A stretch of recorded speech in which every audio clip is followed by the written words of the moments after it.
আসসালামু আলাইকুম। গত ২-৩ দিন আগে আমি একটা ভিডিও আপলোড করেছিলাম আমার গরুর খামারে একটা গরুর পাশে বসে। অনেকে আমাকে প্রশ্ন করেন যে ভাই গরুর খামারের ভিডিও তো কম দেন কেন বা আগের মতো দেন না কেন? তো আজকের ভিডিওতে মোটামুটি একটা ধারণা আপনাদেরকে দিয়ে দেব যে আমি কেন গরুর ভিডিও আপনাদেরকে কম দেই। তো গত ২-৩ দিন আগে যে গরুটার সামনে বসে ভিডিও করেছিলাম ওই গরুটা হঠাৎ করেই তার পরের দিনে যেদিন ভিডিও করেছিলাম দেখলাম যে গরুটার পায়ে অনেকখানি ক্ষত হয়ে গেছে। কেন ক্ষত হয়েছে? ওর রশিটা পেঁচায় তারপর ওর পায়ে অনেকখানি ক্ষত হয়ে গেছে। এমনভাবেই হইছে যেটা আসলে আমি আপনাদেরকে বলে বুঝাইতে পারবো না। তো এখন অনেকেই বলতে পারেন যে এটার সাথে গরুর ভিডিও আপলোড করা বা না করার সম্পর্ক কি? এটা হচ্ছে মূলত বদনজরের কারণে হয়, যেটা আমি সম্পূর্ণরূপে বিশ্বাস করি যে বদনজর সত্য এবং বদনজরের কারণেই এই সমস্যাগুলি তৈরি হয়, যে কারণেই আমি ভিডিও আপলোড করা কমিয়ে দিয়েছি। অর্থাৎ গরুর যে খামারের ভিডিওগুলি আছে সেই ভিডিওগুলি কমাই দেওয়ার চেষ্টা করছি। আমাদের কাছে যারা পরামর্শ চান বা আমাদের খামারে যারা আসেন তাদেরকেও আমরা গরুর খামারে তেমন একটা ঢোকানোর চেষ্টা করি না, বা যারা ঢুকতে চায় তাদেরকেও তেমন একটা ঢুকতে দিই না। গরুর খামারে এরকম পায়ে দড়ি পেঁচিয়ে তারপর এই ধরনের সমস্যাগুলো কখনোই তেমন একটা হয় না, কারণ আমরা খুব সেফটি সিকিউরিটির সাথে এই গরুগুলোকে রাখার চেষ্টা করি। আর দড়ি পেঁচানো তো দূরের কথা, হঠাৎ করে এরকম কেন হয়ে গেল এটা আসলে আমাদের মাথায়ও ধরতেছে না আর কি।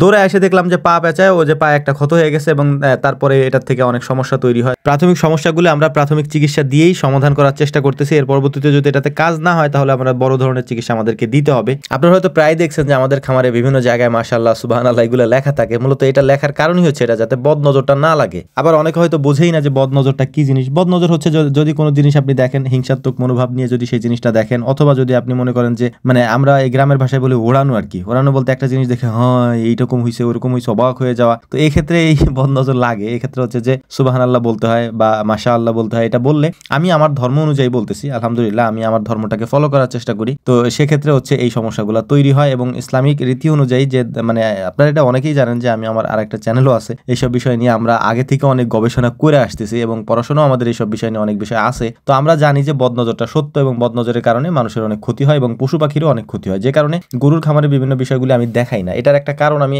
বিভিন্ন ভিডিওতে আপনাদেরকে বলছি যে গরুর খামারটা হচ্ছে আমাদের মূল খামার, এর পাশাপাশি বাকি খামারগুলো হচ্ছে যে আমাদের এর পাশাপাশি আমরা করছি। তো বাকি খামারে যে পশু প্রাণী আছে ওটাতে হয়তো একটা প্রাণীর কিছু হইলে তেমন একটা সমস্যা আমাদের হয় না, কিন্তু একটা গরুর যদি হয় তাহলে লাখ লাখ টাকার একটা সমস্যা আমাদের তৈরি হয়। তো এই জিনিসটা অনেকে হয়তো অনেকরা আমরা বুঝাইতে পারি না। আমাদের খামারে যারা আসেন তারা আবদার করেন যে ভাই এটা দেখবো ওইটা দেখবো, তারপর হচ্ছে যে ভিডিও করেন, তারপর মানে যা যা মন চায় সবই করেন। আমরা আসলে কিছু বলি না, কারণ আপনাদের খারাপ লাগবে যে কারণে আমরা বলি না।